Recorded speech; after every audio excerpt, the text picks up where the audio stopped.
విద్యా సంవత్సరం, కొత్త పుస్తకాలు, కొత్త ఆశయాలు. కానీ ప్రతి జూన్ జూలై వచ్చింది అంటే విద్యార్థుల కంటే ఎక్కువగా ఆందోళన చెందేది ఎవరు? తల్లిదండ్రులు. ఎందుకంటే ఈ 2 నెలలు ఇప్పుడు విద్య ప్రారంభమైన నెలలు కాదు, ఫీజుల దోపిడీ ప్రారంభమైన నెలలు అనే అభిప్రాయం చాలా కుటుంబాల్లో వినిపిస్తుంది. విద్య అనేది హక్కా లేక కొనగలిగిన వాళ్ళకి మాత్రమే దొరికే వస్తువా?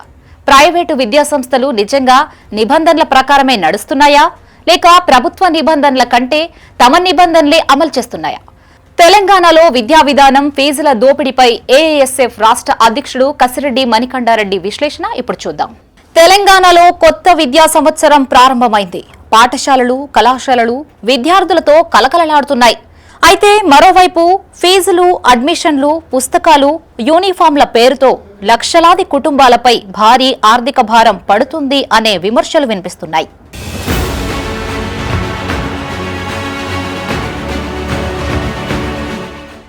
రాష్ట్రంలోని కొన్ని ప్రైవేటు, కార్పొరేట్ పాఠశాలలు, కళాశాలలు ప్రభుత్వం తీసుకొచ్చిన ఫీజుల నియంత్రణ నిబంధనలు తమకు వర్తించవు అన్నట్టుగా వ్యవహరిస్తున్నాయనే విమర్శలు వినిపిస్తున్నాయి. విద్య అందించే కేంద్రాలుగా ఉండాల్సిన విద్యా సంస్థలు వ్యాపార కేంద్రాలుగా మారుతున్నాయనే ఆందోళనను తల్లిదండ్రులు, విద్యార్థి సంఘాలు వ్యక్తం చేస్తున్నాయి. మరోవైపు ఏ పాఠశాలకు, ఏ కళాశాలలకు అధికారిక అనుమతులు ఉన్నాయి, ఎన్ని బ్రాంచీలకు అనుమతి ఉంది అనే వివరాలని ప్రభుత్వం బహిర్గతం చేయాలనే డిమాండ్ కూడా వినిపిస్తోంది. ఒకే అనుమతితో 2-3 బ్రాంచీలు నిర్వహిస్తున్నారనే ఆరోపణల నేపథ్యంలో విద్యాశాఖ సమగ్ర తనిఖీలు నిర్వహించి నిబంధనలు ఉల్లంఘించిన సంస్థలపై కఠిన చర్యలు తీసుకోవాలని తల్లిదండ్రులు, విద్యార్థి సంఘాలు కోరుతున్నాయి. ఒక్క బ్రాంచ్కు అనుమతి, 3 బ్రాంచీల నిర్వహణ, ఇది నిజమైతే బాధ్యత ఎవరిది? నిబంధనలు ఉల్లంఘించిన వారిదా లేక చూసి చూడనట్టు వ్యవహరించిన అధికారులదా? ఇదే ఇప్పుడు తల్లిదండ్రులు అడుగుతున్న ప్రశ్న.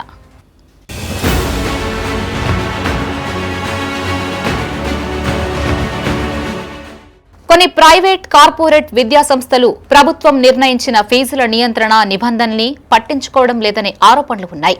ప్రతి సంవత్సరం తమకు నచ్చిన విధంగా ఫీజులు పెంచడం, అడ్మిషన్ ఫీజు, రిజిస్ట్రేషన్ ఫీజు, ఇతర పేర్లతో అదనపు వసూలు చేయడం తల్లిదండ్రులకి తప్పనిసరి పరిస్థితిగా మారింది అనే అభిప్రాయాలు వ్యక్తమవుతున్నాయి. విద్యార్థికి సీటు ఇవ్వడానికి ముందు అతని ప్రతిభను పరీక్షిస్తున్నారా లేక తల్లిదండ్రుల ఆర్థిక స్థితిని పరీక్షిస్తున్నారా?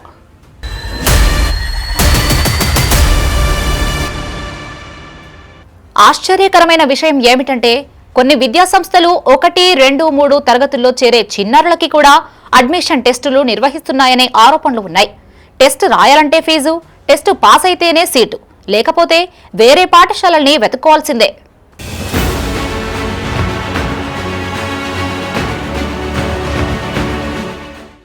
ఇదొక్కటే కాదు, పుస్తకాలు, యూనిఫామ్లు, స్టేషనరీ, ఐడి కార్డులు ఇవన్నీ బయట కొనుగోలు చేసే అవకాశం లేకుండా పాఠశాలల నుంచే కొనాలని లేదా తాము సూచించిన షాపుల్లోనే కొనుగోలు చేయాలని ఒత్తిడి చేస్తున్నారనే ఫిర్యాదులున్నాయి.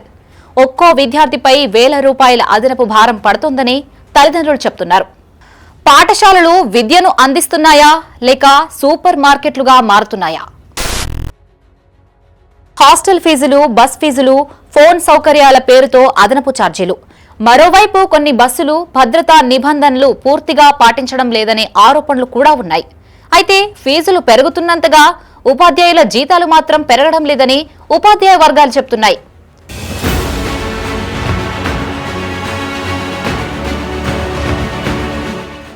ఫీజుల వివరాలని నోటీస్ బోర్డుపై ప్రదర్శించడం, పేరెంట్స్ కమిటీల ఏర్పాటు, అనుమతుల వివరాలు వెల్లడించడం, ఇలాంటి నిబంధనలు అమలవుతున్నాయా అనే ప్రశ్నలు తరచూ వినిపిస్తున్నాయి. అనుమతులు లేకుండా నడుస్తున్న సంస్థలపై కూడా కఠిన చర్యలు అవసరమనే డిమాండ్ పెరుగుతోంది. విద్య అనేది వ్యాపారం కాదు, అది ప్రతి చిన్నారికి రాజ్యాంగం కల్పించిన అవకాశానికి పునాది. నాణ్యమైన విద్య అందించడం ఎంత ముఖ్యమో అందుబాటులో ఉన్న విద్య అందించడం కూడా అంతే ముఖ్యం. ప్రైవేటు విద్యా సంస్థలు నిబంధనలు పాటించేలా ప్రభుత్వం కఠినంగా వ్యవహరించాలనే డిమాండ్ వినిపిస్తోంది. అదే సమయంలో విద్యా సంస్థలు కూడా పారదర్శకతను పాటిస్తూ తల్లిదండ్రుల విశ్వాసాన్ని నిలబెట్టుకోవాల్సిన బాధ్యత ఉంది. ఎందుకంటే విద్య అమ్మే వస్తువు కాదు, భవిష్యత్తును నిర్మించే బాధ్యత.